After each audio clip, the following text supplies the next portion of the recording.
Bonjour et bienvenue à cette deuxième vidéo sur le calcul littéral. Vous pouvez constater que ce sera une vidéo un petit peu éraillée.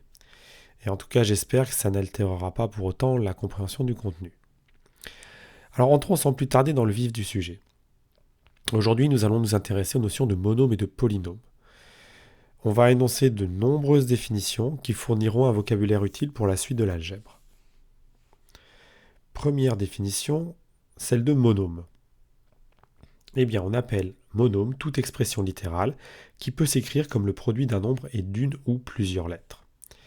Alors, à noter ici que on considère les produits au sens large, c'est-à-dire qu'on accepte aussi les produits qui comporteraient un seul facteur. Voyons tout de suite quelques exemples de monômes. Les expressions 2x, moins 3y au carré et ab carré, par exemple, sont des monômes. Elles sont conformes à la définition que nous venons de donner.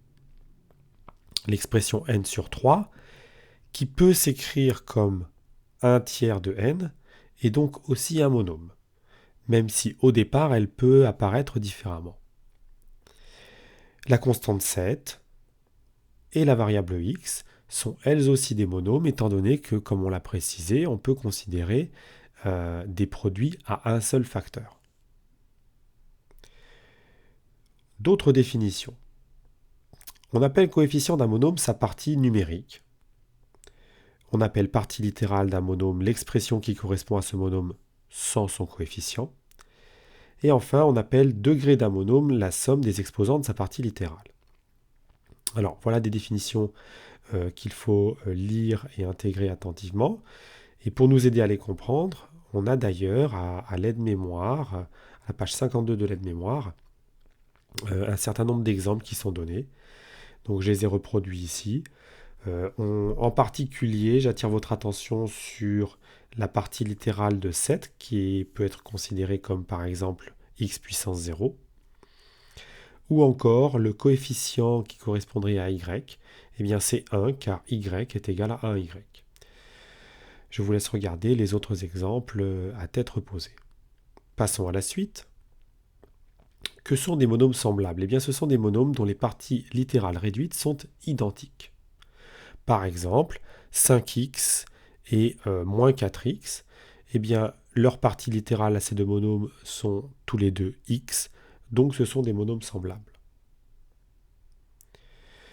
On passe maintenant à la notion de polynôme. Alors, on appelle polynôme toute expression littérale qui peut s'écrire comme une somme de monômes. Deuxième définition, on appelle degré d'un polynôme le degré de son ou de ses monômes de plus haut degré. Voyons quelques exemples. 3x plus 7, par exemple, est un polynôme, c'est la somme des deux monômes 3x et 7. Le degré de ce polynôme, en l'occurrence, est 1. Moins 4y moins 5, eh bien, c'est bien une somme au sens large, puisqu'on peut l'écrire comme la somme des deux monômes moins 4y et moins 5. Et c'est donc bien un polynôme, lui aussi de degré 1. A carré b moins 8b cube plus 3a, c'est également un polynôme, cette fois-ci de degré 3. Alors, qu'est-ce qu'on entend par réduire et ordonner un polynôme? Alors d'abord, réduire un polynôme, c'est regrouper et simplifier les monômes semblables qui composent ce polynôme. Alors là, on retrouve exactement la notion de réduction que nous avions déjà évoquée dans la précédente vidéo. Excepté que cette fois-ci, on précise ce qu'on avait appelé à ce moment-là les termes de même nature et qui sont en fait les monômes semblables. Ensuite, ordonner un polynôme, c'est l'écrire en plaçant les monômes dans l'ordre croissant ou décroissant de leur degré. Voyons là encore un exemple. Si on demande de réduire et ordonner le polynôme p égale 2x plus 4x au carré moins 8 plus x au carré moins 3x, eh bien d'abord on va identifier les monômes semblables, c'est-à-dire ceux qui ont la même partie littérale. Ensuite on va les regrouper, réduire les sommes que constituent chacun de ces regroupements, et enfin ordonner. Alors ordonner ici par les puissances décroissantes, par exemple, en plaçant le terme en x au carré en premier, le terme en x en deuxième et le terme constant en dernier. Voilà, alors il nous reste à aborder une dernière notion, celle de bonhomme.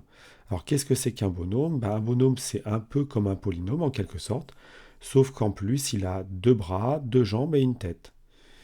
Bon ok, là je raconte n'importe quoi. Voilà, j'espère que cette vidéo vous aura plu.